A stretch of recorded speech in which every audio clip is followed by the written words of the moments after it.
బయటకు వెళ్ళిందంటే మళ్ళీ ఏం చేస్తాం మనం లైఫ్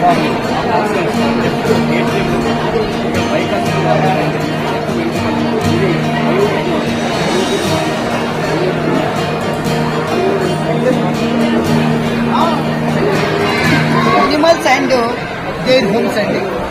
అంటే ఒక్కొక్క యానిమల్ వాటి హ్యాబిటాట్స్తో పాటుగా వాళ్ళు ఎక్కడ జీవిస్తుందో తెలుసుకోవడానికి పిల్లలకి చక్కని ఉదాహరణ.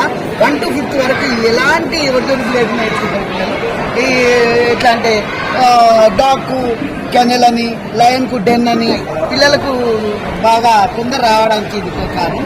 యాపిల్ చూపిస్తాము, దీని లోపల మనకు వాటికి సంబంధించినటువంటి పేర్లు ఉంటాయి సార్. ఆ పిల్లాడు ఈ మూడిట్లలో ఏదో చూసి వాడు టిక్ పెట్టేస్తారు. కాబట్టి యాపిల్ అని, తర్వాత దీని లోపల దీనికి సంబంధించి